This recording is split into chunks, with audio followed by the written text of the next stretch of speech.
৮৮,০০০ কোটি টাকা রাজস্ব ঘাটতিতে এনবিআর, জুলাইয়ে সরকারের ব্যাংক ঋণ ৭,৫০০ কোটি টাকা। ২ সপ্তাহেও কাটেনি গ্যাস সংকট, চাহিদা মতো মিলছে না জ্বালানি, বুধবার থেকে স্বাভাবিক হতে পারে গ্যাস সরবরাহ।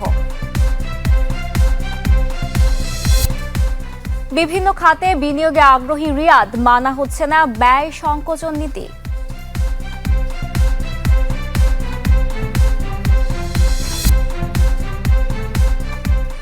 মার্কেন্টাইল ব্যাংক পিএলসি বিজনেস 24-এ স্বাগত। আপনাদের সাথে আছি আমি জান্নাতুল বুশরা।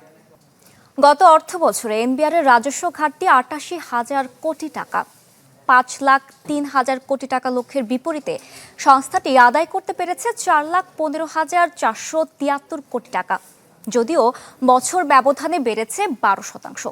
মঙ্গলবার এনবিআর এর প্রকাশিত চূড়ান্ত তথ্য বলছে, গত অর্থ বছরে সবচেয়ে ১,৫৭,০০০ কোটি টাকা বেশি আদায় হয়েছে ভ্যাট থেকে, যদিও ঘাটতি ছিল ২৯,০০০ কোটি টাকা, আর সবচেয়ে বেশি ঘাটতি ছিল আয়করে ৪১,০০০ কোটি টাকা। আদায় হয় ১,৪৫,০০০ কোটি টাকা, আর ১৮,০০০ কোটি টাকা ঘাটতিতে আমদানি রপ্তানি বাণিজ্য থেকে আসে ১,১২,০০০ কোটি টাকা। চলতি অর্থ বছরে ৬ লাখ কোটি টাকারও বেশি আয়ের লক্ষ্য দিয়ে কাজ করছে সংস্থাটি।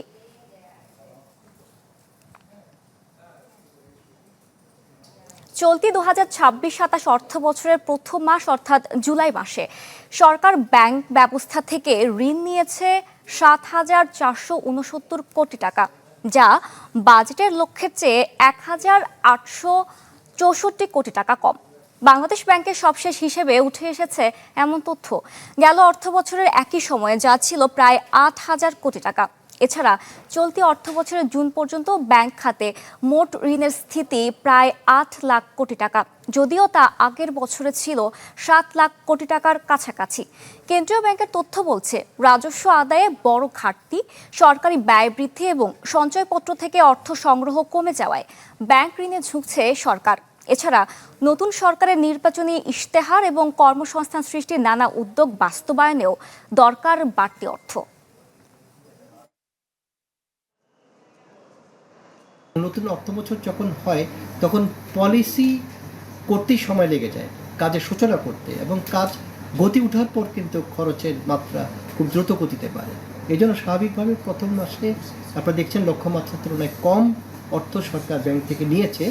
এর অর্থ এই না যে টোটাল ১২ মাসেই এই হারেই সরকার নেবে। সরকার তার চাহিদা মোতাবেক এই গতি বাড়তেও পারে, আবার কমতেও পারে। ২ সপ্তাহেও কাটেনি গ্যাস সংকট, চাহিদা মতো মিলছে না জ্বালানি, ফিলিং স্টেশনে দীর্ঘ হচ্ছে যানবাহনের সারি, সরবরাহের ঘাটতির কারণে বন্ধ কোনো কোনো পাম্প। কাল থেকে গ্যাস সরবরাহ স্বাভাবিক হতে পারে বলে জানিয়েছে কর্ণফুলী গ্যাস ডিস্ট্রিবিউশন। টানা ২ সপ্তাহের বেশি সময় ধরে গ্যাসের তীব্র সংকট রাজধানী ও আশেপাশের এলাকায়। কোনো সময় মনে করে রাতে ২টা বাজে সিরিয়াল দিই, সকাল ৮টা বা ৯টার সময় গ্যাস পাই। আবার কোনো সময় যদি দিনে ৩টা বাজে সিরিয়াল দিই, ৬টা বাজে ঠিক মতো গ্যাস পাওয়া যায় না, জ্বালাইলে পাম্প বন্ধ হয়ে যায়। ১.৫ ঘন্টা দাঁড়াই থেকেই গ্যাস পাচ্ছে। গ্যাসের এই সমস্যা যে কতদিন থাকবে। সিএনজি ফিলিং স্টেশনগুলোতে চাপ কম থাকায় গাড়িতে গ্যাস নিতে লাগছে স্বাভাবিকের চেয়ে বেশি সময়, ফলে দীর্ঘ হচ্ছে গাড়ির সারি। গ্যাস যতটুকু নিতে আই এতটুকু খবর দেওয়া বেশি, কারণ এত সময় এসি সেই থাকা কিংবা বন্ধ করবে বারবার স্টার্ট দেওয়া, এত তৈরি হবে অনেক ক্ষতিকর। গ্যাসের দাম যদি বাড়ান লাগে বাড়াইয়া ঝামেলা মিটাই দেখ, যে বাড়াইলে বাড়াই দেখ, তারপরেও আমরা এই ভোগান্তির থেকে বাঁচতে চাই। গ্যাস সংকটে একেবারেই বন্ধ কোনো পাম্প, পরিবহন খাতকে সচল রাখতে নিরবচ্ছিন্ন গ্যাসের দাবি চালকদের। ড্রাইভারের দুঃখ কেউ বুঝবো না, গ্যাসে এত সিরিয়াল নিয়ে গ্যাস নেই, তাও আমাদের অনেক কষ্ট হয়। রাত্রে ৩ ঘন্টা, দিনের বেলা যদি নেই গ্যাস 3 ঘন্টা, এই 3 ঘন্টা করে 6 ঘন্টা যদি যায় আমাদের গ্যাস নিতে, তা আমরা সারাদিন কি করে গাড়ি চালাবো। এদিকে বুধবার থেকে গ্যাস সরবরাহ স্বাভাবিক হতে পারে বলে জানিয়েছেন কর্ণফুলী গ্যাস ডিস্ট্রিবিউশন। ওই কোম্পানি থেকে আমরা কোনো লিখিত বা কোনো ইনফরমেশন পাই না, তো আমরা তারপরেও একটা আশা করছি বা শুনেছি এরকম একটা অসমর্থিত সূত্র থেকে একটা সম্ভাবনা আছে যে আগামীকাল থেকে হয়তো কিছু প্রোডাকশন হবে, পরিস্থিতি কিছুটা উন্নত হবে। গ্যাস সংকটে শুধু পরিবহন খাত নয়, সামগ্রিক অর্থনীতিতে নেতিবাচক প্রভাব পড়বে বলে মত সংশ্লিষ্টদের। রৌনক মাহমুদ সৌরভ, চ্যানেল 24, ঢাকা। গ্যাসের যোগান বাড়লে শিগগিরই কমবে লোডশেডিং, এমন আশার বাণী শোনালেন প্রধানমন্ত্রী তথ্য উপদেষ্টা ডাক্তার জাহেদুর রহমান। বলেন, বৈদ্যুতিক মিটার ভুতুরে বিল নিয়ে যাদের অভিযোগ, সংশ্লিষ্ট কর্তৃপক্ষের কাছে গেলে মিলবে সমাধান। সচিবালয়ে সরকারের বিভিন্ন কার্যক্রমের অগ্রগতি নিয়ে এক ব্রিফিংয়ে এমন মন্তব্য করেন তিনি। বলেন, এলএনজি টার্মিনালে ক্ষতির কারণে গ্যাসের সংকটের অচল অবস্থা তৈরি হয়েছে। বিদ্যুৎ মন্ত্রণালয়ের বিবৃতি নিয়ে সমালোচনার প্রেক্ষিতে মন্ত্রণালয় তাদের অবস্থান থেকে সরে এসেছে, এটি ইতিবাচক দিক। তিনি বলেন, গ্যাসের যোগান কমে যাওয়ায় বিদ্যুতের চাহিদা বেড়ে গেছে, ফলে বাড়ছে লোডশেডিং। গ্যাসের সংকট কেটে গেলেই চাপ কমবে বিদ্যুতের।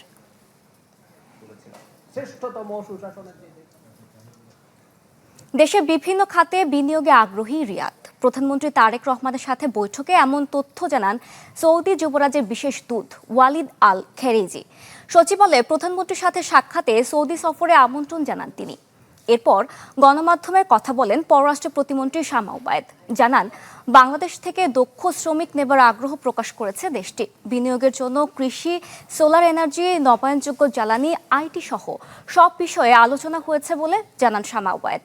এর আগে রাষ্ট্রীয় অতিথি ভবন পদ্মায় স্বরাষ্ট্রমন্ত্রী সালাউদ্দিন আহমেদ ও পররাষ্ট্রমন্ত্রী খলিলুর রহমানের সাথে যৌথ বৈঠক অনুষ্ঠিত হয়।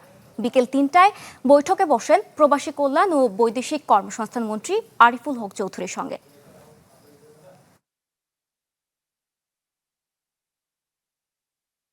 বাংলাদেশের সাথে সৌদি আরবের সম্পর্ক আরও উন্নত করার জন্যই তাদের এই সফর। বাংলাদেশে একটি গণতান্ত্রিক নির্বাচনের পরে বাংলাদেশে মাননীয় প্রধানমন্ত্রী জনাব তারেক রহমানের নেতৃত্বে যে সরকারটি এখন প্রতিষ্ঠিত, সেই সরকারের উপরে সৌদি সরকারের সম্পূর্ণ আস্থা ওনারা ব্যক্ত করেছেন। সোলার এনার্জি,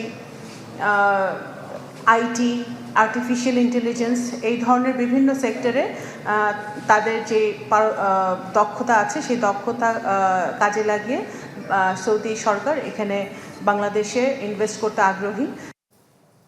সরকারের পরিচালন ব্যয় কমাতে উদ্যোগী তারেক রহমানের সরকার। এজন্য অর্থ মন্ত্রণালয়ের আদেশ জারি করার চিঠিতে উপস্থাপন করা হয়েছে প্রধানমন্ত্রীর নির্দেশনা। জনপ্রশাসন বিশেষজ্ঞরা বলছেন, এতে স্পষ্টভাবে মানা হয়নি সচিবালয়ের নির্দেশমালা। এর মাধ্যমে তৈরি হতে পারে প্রশাসনিক বিশৃঙ্খলা। ইমদাদ হকের রিপোর্টে দেখুন বিস্তারিত। পরিচালন ব্যয় কমাতে শুরু থেকেই সতর্ক অবস্থানে তারেক রহমানের সরকার, যার অংশ হিসেবে জুলাই মাসে জারি করা হয় ব্যয় সংকোচন নীতি। নিষেধাজ্ঞা আসে সরকারি দপ্তরে নতুন গাড়ি কেনা, ভূমি অধিগ্রহণ ও কর্মকর্তাদের অপ্রয়োজনীয় বিদেশ সফরে। স্থগিত করা হয় বিনা সুদে গাড়ির ঋণও। এছাড়া মাসে গাড়ির রক্ষণাবেক্ষণ খরচ 50,000 থেকে কমিয়ে 25,000 টাকা, স্কলারশিপ, ফেলোশিপ পাওয়া কর্মকর্তাদের ডেপুটেশনের বদলে শিক্ষা ছুটি দেওয়ার মতো সিদ্ধান্তও নেয় সরকার। যদিও কর্মকর্তাদের আপত্তির মুখে এই সিদ্ধান্ত টিকে নেই। এসব বিষয়ে গেল 9 জুলাই জনপ্রশাসন মন্ত্রণালয়কে 2টি চিঠি দেয় অর্থ মন্ত্রণালয়। তবে উপসচিব জাকির হোসেনের সই করা 2টি চিঠি নিয়ে প্রশ্ন উঠেছে। চিঠিতে রাষ্ট্রপতি বা প্রধানমন্ত্রীর ব্যক্তিগত সিদ্ধান্ত উল্লেখের নিয়ম না থাকলেও মানা হয়নি সচিবালয়ের নির্দেশনা। অর্থ মন্ত্রণালয়ের এমন চিঠিকে প্রশাসনিক বিধির লঙ্ঘন বলছেন জনপ্রশাসন বিশেষজ্ঞরা। চিঠিটা অর্থ বিভাগকে পাঠিয়ে সেতে বলতে পারত যে ব্যাপারে সরকারি নির্দেশনা সংযুক্ত করা হলো, তাতে অর্থ বিভাগও জেনেই যেত যে এটা মাননীয় প্রধানমন্ত্রীর নির্দেশে হয়েছে। কিন্তু সব কথাই একেবারে ঢাকঢোল পিটায় বলে ফেলাটা ভালো না। বিষয়টি নিয়ে চলছে আলোচনা সমালোচনা।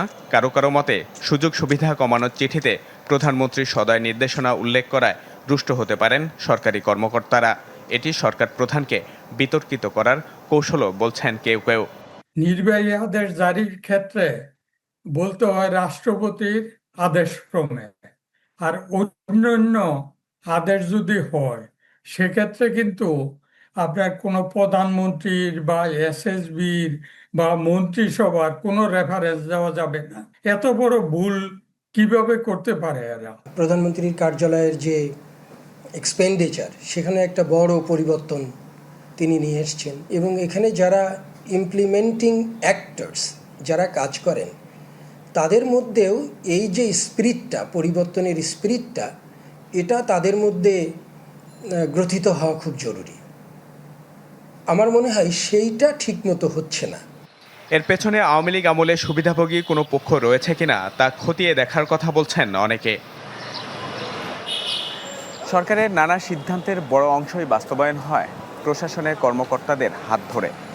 যখন এসব কর্মকর্তা রাজনৈতিক দর্শন, ব্যক্তিগত স্বার্থ বা অন্য কোনো মোহে পড়ে আইন লঙ্ঘন করেন, তখন বিতর্কিত হয় ক্ষমতাসীন সরকার আর প্রশাসনেও দেখা দেয় বিশৃঙ্খলা।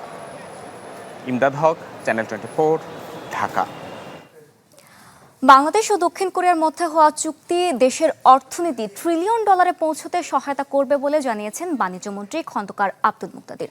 সকালে দুদেশের মাঝে অনুষ্ঠিত চুক্তি স্বাক্ষর অনুষ্ঠানে কথা বলেন তিনি। বলেন, তাড়াহুড়ো করে নয়, বরং দেশের জন্য ভালো একটি চুক্তি হয়েছে। জানান, বাংলাদেশ 97% এবং কোরিয়া এদেশে 87% পণ্য ও সেবা অগ্রাধিকার শুল্ক সুবিধা পাবে। বাংলাদেশের ক্ষেত্রে চামড়া, গার্মেন্টস, পাট অগ্রাধিকার আর কোরিয়ার ক্ষেত্রে নির্দিষ্ট কৃষি পণ্য, প্লাস্টিক পণ্য অগ্রাধিকার পাচ্ছে। অনুষ্ঠানে কোরিয়ার বাণিজ্যমন্ত্রী বলেন, এই চুক্তির মাধ্যমে বাংলাদেশের সাথে বাণিজ্য সহায়তার পথ তৈরি হলো। আমার কাছে আছে একটা তরুণ জনসংখ্যা, আছে বিনিয়োগের জন্য খিদা, আর পৃথিবীর বড় বড় অর্থনৈতিক অঞ্চলগুলিতে ঢোকার জন্য আমরা এফটিএ করছি, ইকোনমিক ব্লকগুলিতে প্রবেশাধিকার নিচ্ছি। তো এই প্রত্যেকটা জিনিসের সম্মিলনে বাংলাদেশ একটা আকর্ষণীয় বিনিয়োগের কেন্দ্রস্থল হবে। তৈরি পোশাক শিল্প $100 বিলিয়ন বাণিজ্যে পরিণত করতে দরকার প্রযুক্তিগত দক্ষতা, যা কেবল বাণিজ্যের আকারই বাড়াবে না, বাড়াবে পণ্যের মূল্য। গুলশানে এক অনুষ্ঠানে এসব কথা বলেন পোশাক খাতের ব্যবসায়ীরা। এদিনে পোশাক উৎপাদনকারী প্রতিষ্ঠানগুলোর সংগঠন বিটিএমএ এবং বিজিএমএ এর মধ্যে একটি সমঝোতা স্মারক চুক্তি স্বাক্ষরিত হয়। ব্যবসায়ীদের অভিযোগ, বিশ্বব্যাপী নানা সংকটে বাড়ছে প্রতিযোগিতা। সেই তুলনায় বাংলাদেশে রয়েছে প্রযুক্তিগত দুর্বলতা, যা কাটিয়ে পণ্যের গুণগত মান বাড়ানোর উপর জোর দেন তারা।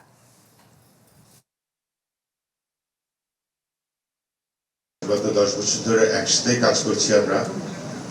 আমাদের একটাই লক্ষ্যমাত্রা, সেটা হচ্ছে কন্টিনিউয়াস সাকসেস। আমরা খুব শীঘ্রই এই আমাদের নেক্সট ফেয়ার করব, যার নামকরণ দিয়েছি আমরা বিটমা। যারা বাংলাদেশে মেশিন বিক্রি করতে চায়, শুধু মেশিন বিক্রির মধ্যেই তাদের দায়িত্ব সীমাবদ্ধ থাকতে পারবে না। আমরা তাদেরকে এনকারেজ করব যেন তারা বাংলাদেশে যে স্পেয়ার পার্টস গুলো টেক্সটাইলের লাগে সেগুলো প্রস্তুত করে।